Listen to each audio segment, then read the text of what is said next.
avec Manuel Hénon qui est déjà là, qui est arrivé. Il savait que c'était pour lui, il s'est dit ça, faut pas que je rate mon entrée. Bonsoir, merci d'être là. Bonsoir. Directeur général de la maison Chassenet d'Ars. Faut-il rappeler peut-être en quelques mots la maison de vignerons? La maison, c'est une maison de vignerons fondée en 1956. Nous rassemblons 130 familles de vignerons, 315 hectares de champagne, donc champagne de la Côte des Bars. Et nous commercialiserons cette année 1 200 000 bouteilles. Ouais.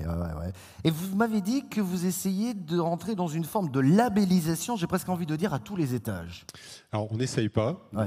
Vous avez attaqué, c'est pour ça.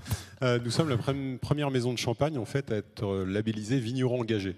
Donc, c'est une démarche de responsabilité sociétale et environnementale donc, qui rassemble à la fois les équipes de la maison, nos adhérents, et c'est un programme très vaste en fait, qui va de la vigne jusqu'au verre, et qui garantit une approche environnementale, d'éco-conception, mais également sociale, avec une présence forte sur notre environnement, une attention sur les partenaires avec qui nous travaillons, dans un but de développement en fait, durable, économique et social. C'est clair. Est-ce qu'il y aura du champagne à Noël? Pourquoi je dis ça? Parce que je crois que la récolte 2021 n'était pas top, mais il y avait des stocks. Il y avait des stocks, même si effectivement la récolte a été complexe cette année à plus d'un titre, avec beaucoup de phénomènes de gelée, de pluviométrie, qui ont amputé les récoltes de quasi moitié. Bon, pour autant, le champagne se fabrique, non pas en une année, mais en 2, voire 3 années. Donc heureusement, nous avons des stocks, ce qui nous permet cette année, de faire des quasi-records de vente. Pour la maison, nous sommes à près de 47% d'augmentation depuis le début de l'année par rapport à l'année dernière. Nous n'en manquons pas, mais c'est vrai qu'il y a un affolement, sur les ventes.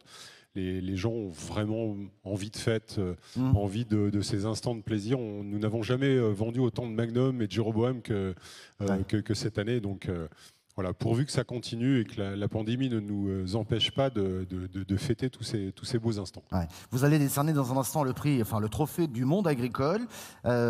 Pourquoi ce choix? Enfin, on le comprend un peu, mais...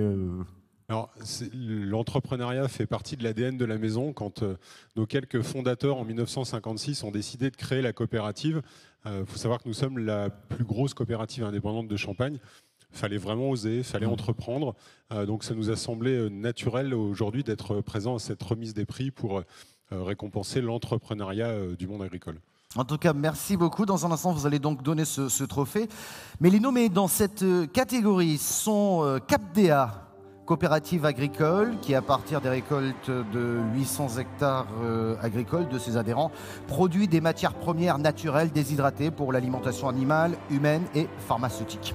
La Chanvrière de l'Aube, entreprise la plus ancienne et la plus importante d'Europe dans son domaine. Elle assure 60% de la production française et 30% de la production européenne. Elle est spécialisée dans la valorisation de tous les constituants de la plante chanvre. Et puis le Palais Fermier commercialise en direct, boutique, marché, drive et internet, des fruits et légumes de saison produits sur l'exploitation familiale. Manuel, qui est le lauréat? Donc le lauréat est la Chanvrière de l'Aube. Et j'appelle Benoît Savoura à venir nous rejoindre sur la scène de la Nuit des Réussites. Est-ce que Benoît Savoura est avec nous? Il est tout en haut, il descend. On vous attend, de toute façon, on partira pas. On a plein de questions à vous poser. Benoît Savoura, donc, la Chanvrière de l'Aube, trophée du monde agricole. Et qui va nous rejoindre. Il était très loin de nous. Prenez votre temps, hein. Tout va bien. Bravo.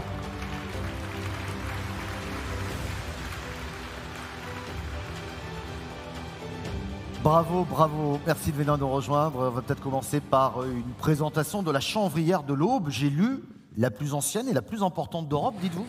C'est vrai. Nous avons été créés en 1973, donc bientôt 50 ans. Effectivement, à cette époque-là, il y avait pratiquement plus de chanvre en France et en Europe, et nous étions la seule entreprise à transformer du chanvre depuis les années 73. Ouais. Est-ce que le chanvre est de plus en plus à la mode là actuellement? Parce qu'on voit beaucoup de fibres de chanvre, soyons clairs, pour les vêtements, mais on voit d'autres utilisations tout à fait légales, soyons clairs, du chanvre. Alors Ça oui, fait sourire certains, oui. tout à fait. Mais c'est vrai que pendant ces pratiquement 50 ans d'existence, on a vécu, je dirais, 45 ans sans qu'on nous voie vraiment. Ouais. Et effectivement, depuis 5 ans, on observe un engouement autour des produits autour du chanvre, hein, qui sont l'utilisation dans le bâtiment, qui sont l'utilisation dans le textile, qui sont les utilisations, effectivement, maintenant, on entend beaucoup parler des utilisations à des fins médicales et à des fins, je dirais, de bien-être. Oui, complètement.